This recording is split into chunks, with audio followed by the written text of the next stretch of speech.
अरे मी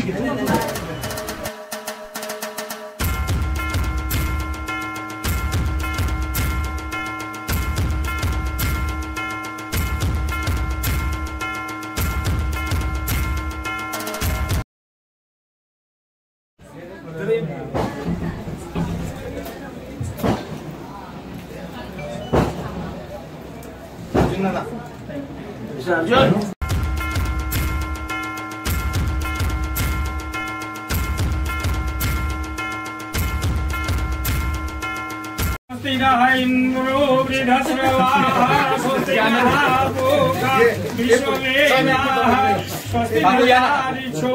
इकडे अभिदा समोर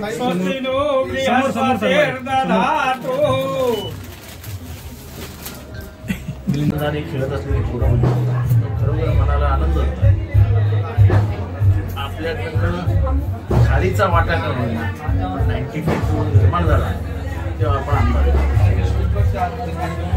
आज संपूर्ण पारसी नगर कॉन्क्रीट चाललेलं आहे, पूर्ण रस्ते कॉन्क्रीट. आता मागे एकदा पारसी नगरच्या एका नागरिकाने झाडावर बसलेले 10 फुटांचा फोटो पाठवला. अण्णा गाणं बंद करून त्यामुळे एवढे सगळं आजूबाजूला ट्रॅफिक असताना पारसी अतिशय शांत शुद्ध हवेचं ठिकाण. मला वाटतं हे जे एन्व्हायरमेंट आहे ते मेंटेन राहिलं पाहिजे. त्याच्यासाठी ह्या पावसाळ्यात असू नये कमीत कमी 5 झाडं तरी 5000 झाडं तरी या परिसरात लावून घेतली पाहिजे. ज्याच्यामुळे ऑक्सिजन, स्वच्छता, हवामानातली स्वच्छता आणि मेन म्हणजे पक्ष्यांसाठी येण्या जाण्याची जागा आहे. त्यामुळे सकाळी उठल्यानंतर पक्ष्यांचा आवाज जो येतो तो मन प्रसन्न करणार असतो. आणि या कॉन्क्रीटच्या जंगलामध्ये एवढी शांती आहे. पारसी नशीबवान एरिया आहे. आणि त्या नागरिकांच्या सोयीसाठी म्हणून ऑफिस आहे.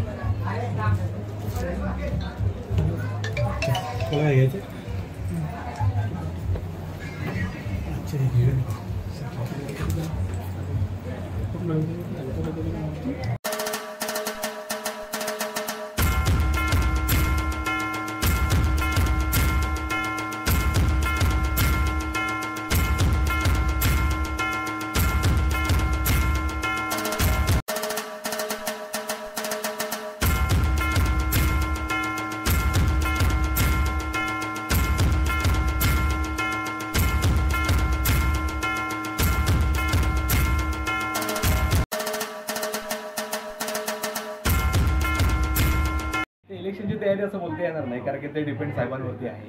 त्याच्यानंतर कालांतराने लोकांची म्हणजे कामं करण्याची जी प्रयास असते तो आमचा चालू असतो. तो प्रयत्न माझा चालू असतो कंटिन्यू, कारण की हे माझं 3रं ऑफिस आहे. म्हणजे साहेबांचंही 3रं ऑफिस आहे की आता आमदारकीची तयारी करायची आहे साहेबांची.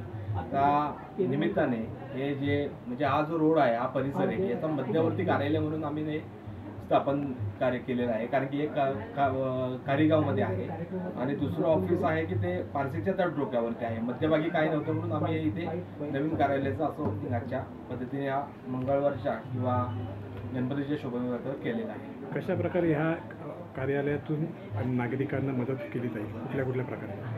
हे कार्यालय आता 24/7 चालू असणार आहे.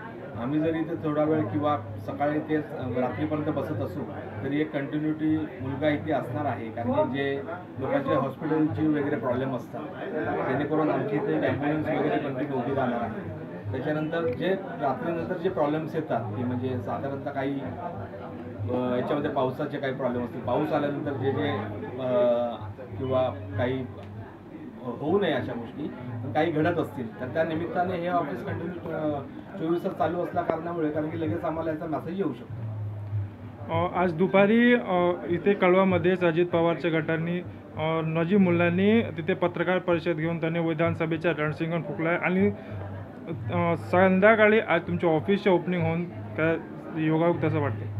हा योगायोग काय असं काय आम्हाला खूप सोपी गोष्ट झाली. आता जे कोणी उमेदवार असतील ते राबडीतून येऊन इथे आम्हाला किंवा साहेबांच्या समोर उभे राहत असतील त्यांना शुभेच्छा आहेत आमच्याकडे, जेणेकरून स्वतःचा हसू करून घेण्यासाठी ते इथे येत आहेत.